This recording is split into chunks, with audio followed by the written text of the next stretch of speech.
व्रत तीज का है बहुत ही मधुर प्यार का, दिल की श्रद्धा और सच्चे विश्वास का। बिछिया पैरों में हो, माथे पर बिंदिया, हर जन्म में मिलन हो हमारा पिया।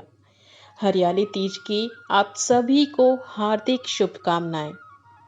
ये सावन के झूले, ये हल्की हल्की फुहार, ये अपने पिया का संग और तीज की हरियाली गीत, ये सभी हरियाली तीज को बहुत ही खास बना देते हैं और इसे सोचकर ही हम सभी बहुत रोमांचित हो जाते हैं।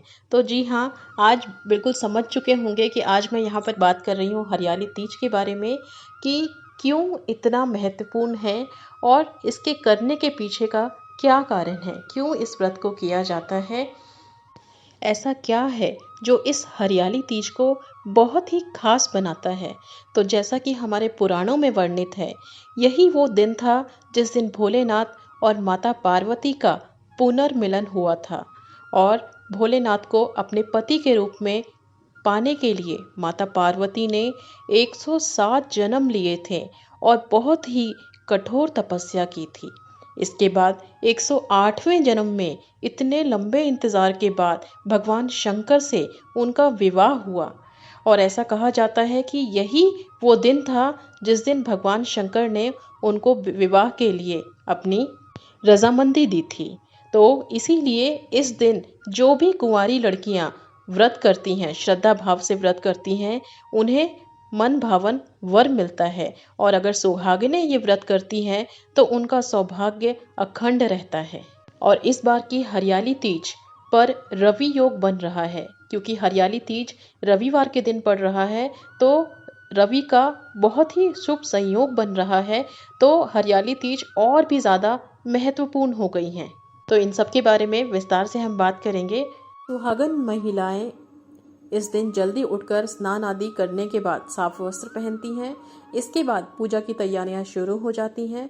सबसे पहले पूजा का स्थान अच्छे से साफ किया जाता है और माता पार्वती, भगवान शिव और गणेश जी की प्रतिमाओं को स्थापित किया जाता है।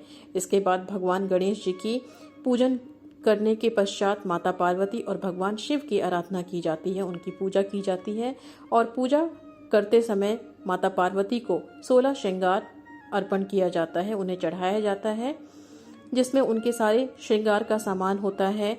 चूड़ियाँ, सिंदूर, बिंदी, मेहंदी, ये सारे श्रृंगार से संबंधित सारी चीज़ें होती हैं।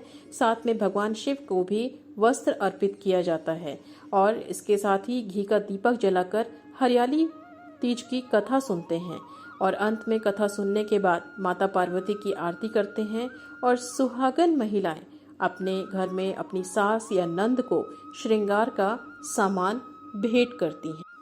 अगर किसी भी कारणवश आपसे व्रत छूट जाता है, या तो आप स्वास्थ्य संबंधी समस्याओं से पीड़ित हैं या गर्भावस्था के कारण व्रत नहीं कर पाते हैं, तो इसके लिए भी हमारे पुराणों में उपाय बताया गया है।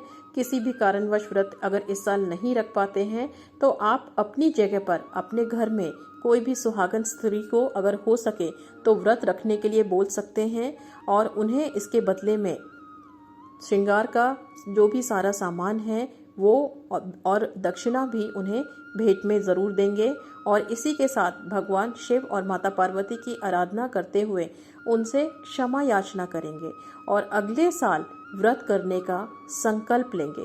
तो इस तरह से आप अगले साल से ये व्रत शुरू कर सकते हैं, तो आपका व्रत खंडित नहीं होगा।